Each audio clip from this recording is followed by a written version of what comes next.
반갑습니다. 수학의 정석 실력편 채널입니다. 자, 이제 5단원 실력편 문제 두 문제를 남겨놓고 있는데 이번 시간에 그 두 문제를 풀어보겠습니다. 미분 단원이 굉장히 양의 방대해요. 수능에서도 정말, 내신에서도 정말 승부처가 되는 파트고, 특히나 뒤에 도함수 활용은요, 연습 문제 풀어보면 어떤 느낌이냐면 문제 하나씩 푸는데 막 30분씩 걸려요. 문제 하나씩 푸는데. 근데 그런 문제가 막 40문제씩 있어. 어마어마하거든요. 그래서 여러분들이 어떤 생각을 하느냐면 미분이라는 과목의 어떤 구조나 특징이 여러분이 흔히 공부하는 다른 단어하고 조금 달라요. 그러니까 단원 자체가, 과목 자체가 도함수의 활용이란 파트가 있어요. 그러니까 활용이 이미 그 단원의 제목이에요. 교과서 제목이 그렇습니다. 도함수의 활용. 그러니까 지금 공부하고 있는 요 5단원 같은 경우는 활용 파트가 아니기 때문에 전부 다 연산이야. 원래는 이따만한 볼륨의 큰 단원을 이 정석 교재에서 잘게 쪼개놓은 거야. 5단원 연산, 6단원 연산, 7단원 접선, 8단원 활용, 이렇게 쪼개놓은 거거든요. 그래서 여러분들 공부를 할 때는 이 5단원, 6단원은 그냥 지난 시간, 지지난 시간 좀 수월하게 공부했을 거라 생각을 하시고 그렇게 공부하는 게 맞습니다. 빠르게. 연산도 군더더기 없이. 이렇게 하시고 6단원도 마찬가지입니다. 근데 이제 이 5단원에서도 사고력을 평가하는 심도 있는 제대로 된 문항들이 출제가 되고요. 그 중에서 하나가 이번 시간에 공부할 5-16번이 되겠습니다. 5-16번. 선생님 지난 시간에 미리 풀어봐라고 했는데 미리 풀어봤습니까? 이 5-16번에 굉장히 큰 가치가 있거든요. 우선 먼저 읽어보겠습니다. 함수 fx가 3차 함수인데 극소값이 a, 극대값이 b라고 하자. a, b 구하는 문제는 아니에요. 그래서 선생님은 대강 그리면은 이런 느낌인 거예요. 3차 함수가 이렇게 있으면은 요 극소가 되는 값이 a. 그러니까 극소가 되는 값, 극대가 되는 값. 그렇죠. 문제가 여기가 b, 여기가 a, 여기가 b 이렇게 생긴 상황입니다. 이거 삐뚤어졌네. 네. 이렇게 네 이렇게 돼 있습니다. 지금 극대 극소. 그 다음에 t가 a부터 b 사이에서 y는 fx랑 y는 t가 만나는 점을 찾는 거야. y는 t가 만나는 점을 찾는 겁니다. 그래서 그 점이 세 점 있죠. 하나, 둘, 세 점이 있는데 그 중에 x좌표가 제일 큰 점의 좌표가 gt, t입니다. 얘가 지금 gt, t고요. 그 다음 제일 작은 점 이 점이 문제가 ht, t라고 이렇게 나와 있습니다. 됐죠?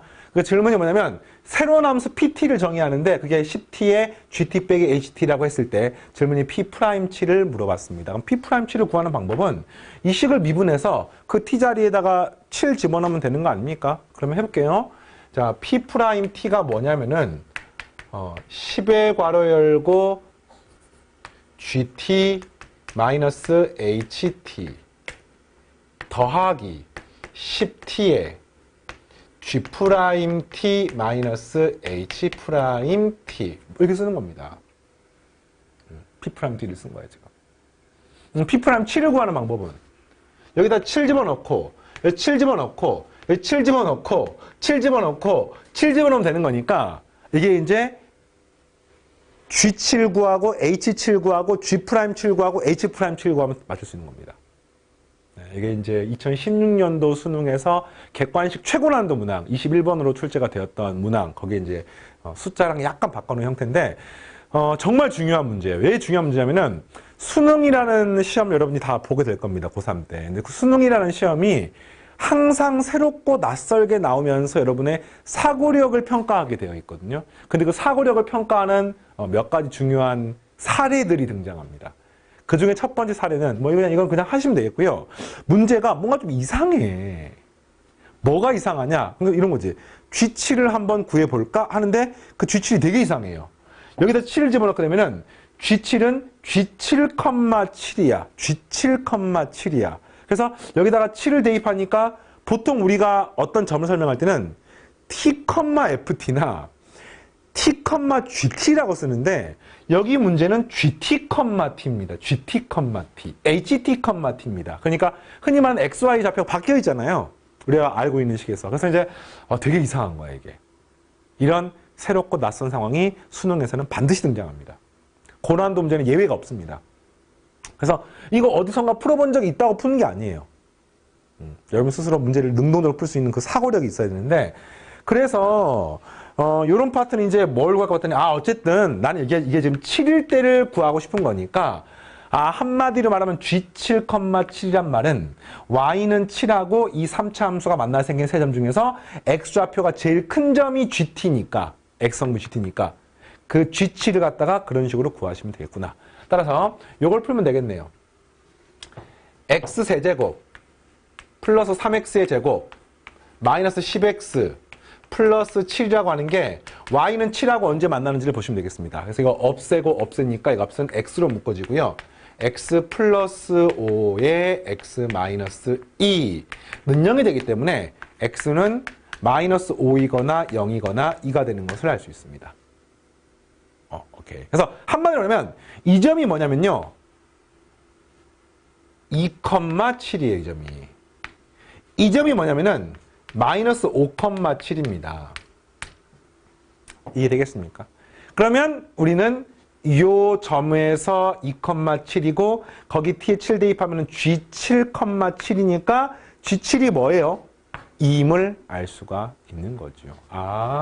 그래서 G의 7은 2가 되구나. 그 다음 H의 7은 뭐가 될까요? 네, 마이너스 5가 되구나. 이걸 알 수가 있어요. 그러면 여기서 이제 우리가 여기 숫자에 집어넣는 것은 알게 되는 겁니다. 알겠습니까? 자, 그럼 이제 이 뒤에 파트, 이거랑 이것만 구하면 돼요. 그러면 G'7을 어떻게 구할 것이냐. 이거랑 H'7을 어떻게 구할 것인지가 문제인데, 이거는 심각한 문제가 있습니다. 어떤 심각한 문제가 있냐면은, G'7을 구하려면 우리가 Y는 GX를 구해야 됩니다. Y는 GX를 구하려고 봤더니, Y는 GX를 구할 수가 없어요. GX는 뭡니까? 이 그래프에서 X좌표거든요? 이 X좌표인 GT를 우리가 구할 수가 없어요. 우리가 알고 있는 식은 이 3차 함수밖에 모르는데, 그 3차 함수에서 X좌표가 GT인데, 이건 우리가 알고 있는 이 3차 함수의 그래프하고는 다르잖아요. 그러니까 이 G7이나 H7을 구할 수가 없어 보여요. 어떻게 구할까? 뭐가 관건인지 알겠습니까? 예, G7은 그냥 구했는데 G'7을 구하는 과정이 문제인 겁니다. 근데 이거를 잘 살펴보면은 어마어마한 교육 과정에 그대로 녹아있는 정말 기본적인 내용으로 풀어낼 수 있습니다. 그래서 이제 수능 문제를 잠깐 이야기를 하면은 수능 문제 고난도 문제 나오면은 교육 과정에 있지 않은 이상한 내용으로 수능 문제의 고난도 문제를 푸는 게 아니에요. 교육 과정의 내용들을 토대로 우리가 새롭고 낯선 상황에 적용하는 훈련을 통해서 문제를 풀어나가는 건데 이 문제에 이제 그런 힌트들이 나와 있는 거죠. 어떻게 구하는 겁니까? GT,T가 이 Y는 fx라는 그래프상의 점이니까 이걸 대입하게 되면 이런 식이 성립합니다. T는 F, Y는 fx에서 xr에다 GT를 대입하게 되면 이런 식이 성립하는 거예요. 그럼 얘를 딱 보는 순간 어떤 느낌이 듭니까? F 합성함수 gx가 x인 거잖아, 지금. 그러니까 F의 역함수가 g가 되는 것을 알 수 있고 한번 역함수 문제입니다. 그럼 또 하나 의문이 듭니다. 아니, 쌤님, 함수 fx는 3차식인데 역함수가 있다는 게 말이 됩니까? 3차 함수, 이렇게 생긴 함수가 1대1 대응도 하는데 역함수가 있습니까? 있지요. 왜 그래요? 이 g의 수학적 정의는 얻게 되는 x좌표 중에서 제일 큰 값이 g야. 그럼 이 3차 함수가 역함수가 g라고 하는 것은 전체가 아니라 그 중에 일부만을 말하는데 함수 y는 t라고 하는 직선하고 이 3차 함수 만나는 점 중에서 x좌표 제일 큰 점. 단 그때 그 t 값은 극대값과 극소값 사이가 되므로 반드시 어떤 일이 벌어냐면 이게 지금 극대가 되는 직선이고요. 이게 극소가 되는 직선이면은 요 사이에 y는 t가 움직이는 겁니다. 그럼 반드시 어떻게 됩니까? 이 y는 t는 여기는 만족하지 않고 여기도 만족하지 않고 사실은 gt, t라는 그래프는 이 노란색 직선만 만나게 되는 겁니다. 그러면 이 3차 함수 f는요. 원래는 1대1 대응이 아니에요. 역함수가 없습니다. 하지만 이 제한된 구간, 이 노란색 구간에서는 함수가 무조건 증가만 하기 때문에 1대1 대응임을 알 수 있고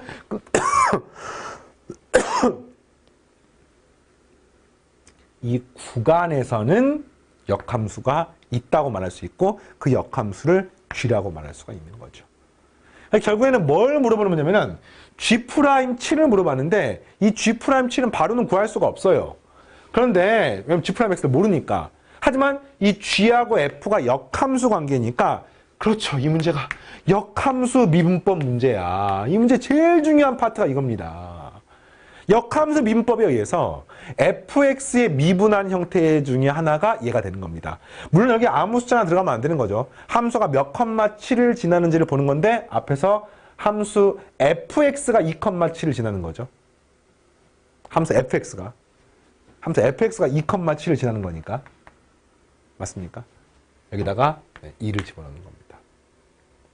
그 다음에 h'7은 어떻게 구합니까? 똑같아요. f' 얼마분의 1로 구하는 겁니다. 동일한 이유로. 여기는 마이너스 5를 집어넣으시면 되겠습니다. 이제 다 구했습니다. 함수 f'x를 구하면요. 이게 함수 fx잖아요. x제곱, 3x제곱, 빼기 10x 더하기 7. f'x를 구하게 되면은 3x의 제곱 플러스 6x 마이너스 10입니다. 여기에다가 2를 집어넣게 되면은 12에서 10 빼고 그 다음에 하니까 14인가요? 14? 얘는 14분의 1. f'의 마이너스 5는요. 25, 75에서 40을 빼니까 35. 35분의 1 이렇게 되겠습니다. 그래서 대입하면 답이 되겠네요. 이거는 10 곱하기 G7은 2고요. 여기는 마이너스 5니까 2에서 마이너스 5 빼면 7이고요. 더하기 10 곱하기 7 곱하기 그 다음 G'7은 요거죠. 14분의 1 마이너스 35분의 1 이렇게 되겠습니다. 70 곱하기 14분의 1은 5고요. 빼기 70 곱하기 35분의 1은 2가 되기 때문에 이 뒤에 파트는 계산하게 되면 여기는 3이 되겠습니다. 앞에는 70이고 뒤는 3이니까 정답은 73. 이렇게. 기가 막히지 않습니까? 문제 역함수라는 단어가 하나도 없고요. 문제에서 역함수의 미분 이런 표현도 없는데 사실 이 문제는 역함수의 미분법 문제입니다. 그 역함수의 미분법이 되는 원리가 뭐냐면 바로 원래 함수하고 역함수를 합성했더니 이게 항등함수가 되는 성질을 토대로 결론을 도출할 수가 있습니다. 괜찮은 문제죠? 대단하지 않습니까? 이런 거를 진짜 이건 풀면서 막 수학이 대단하다고 느껴지는 이유 중에 하나가 이런 것들 풀 때입니다. 자, 하나 더 하겠습니다. 이런 거는 이제 수능형 문제는 아니에요. 이런 거 수능형 문제는 아닌데 여러분이 훈련을 해야 되는 파트가 하나가 있어요.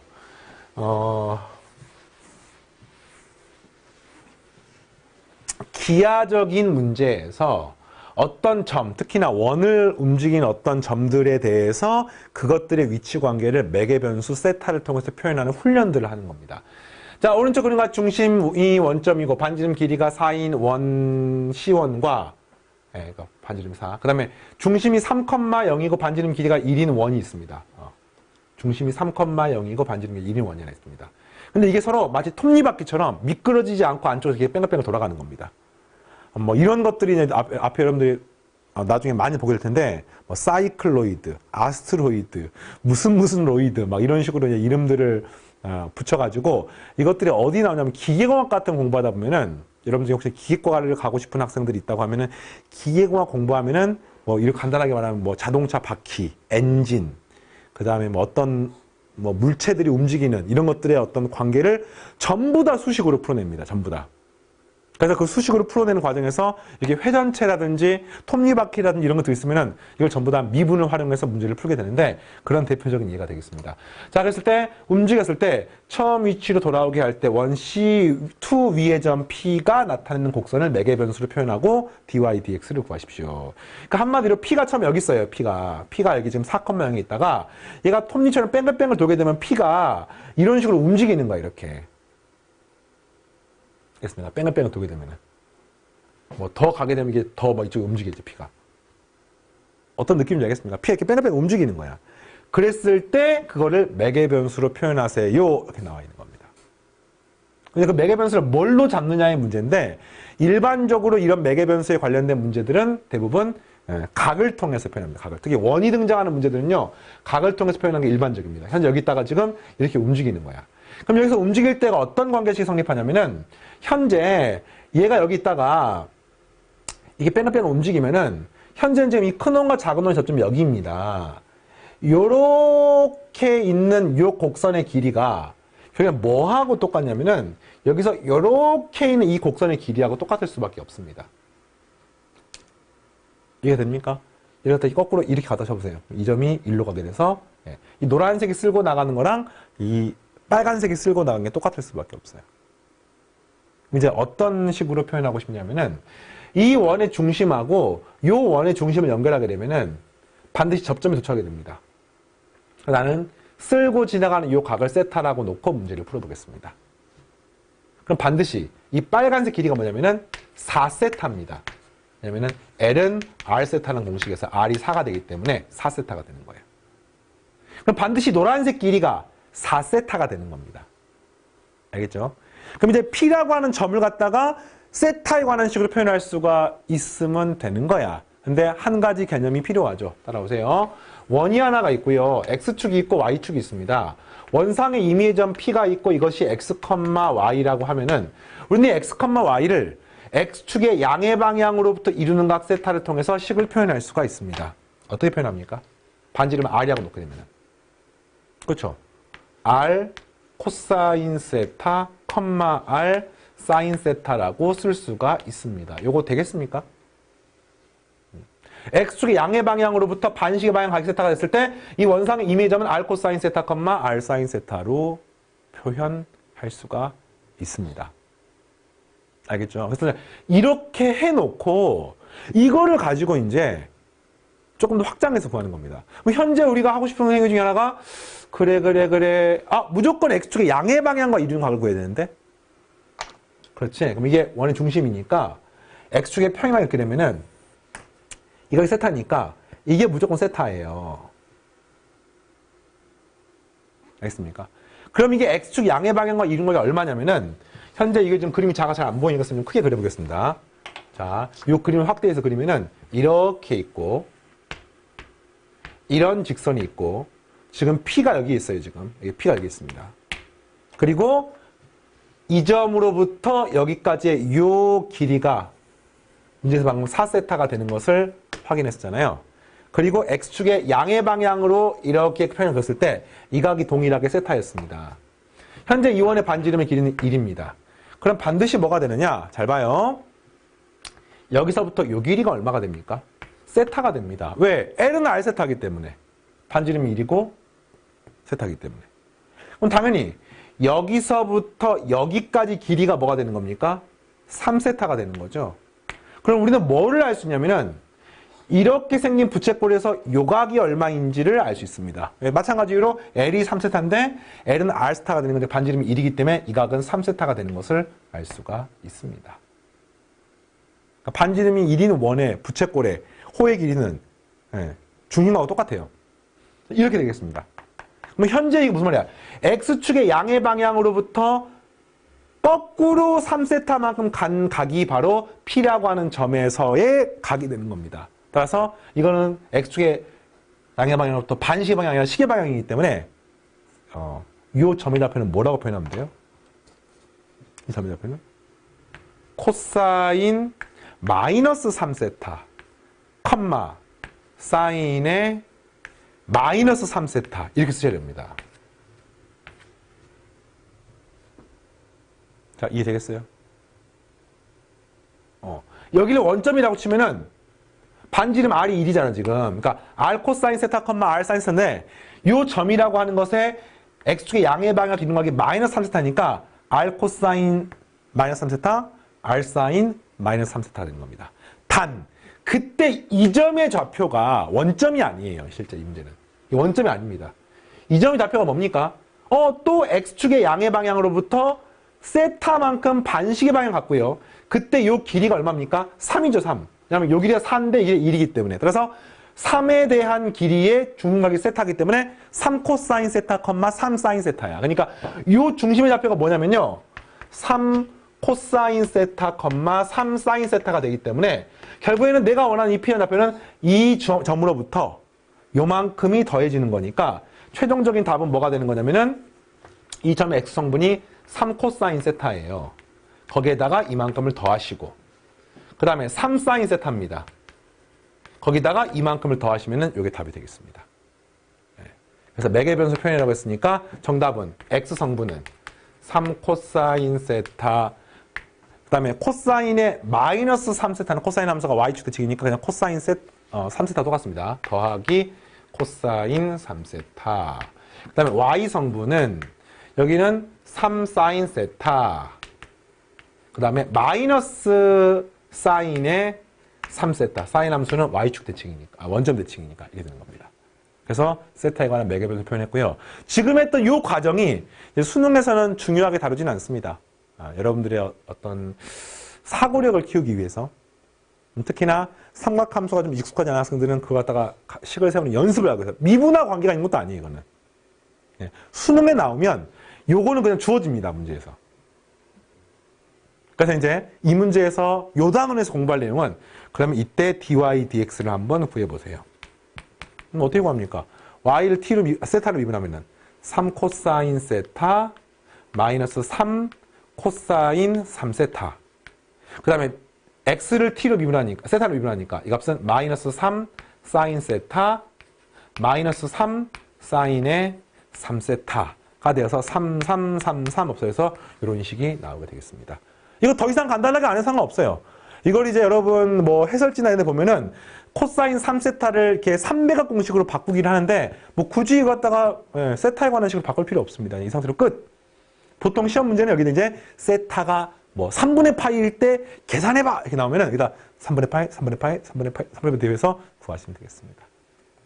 알겠죠? 자, 이렇게 해서 5단을 마무리해봤고요. 오늘 공부했던 두 문제가 되게 다 의미가 있습니다.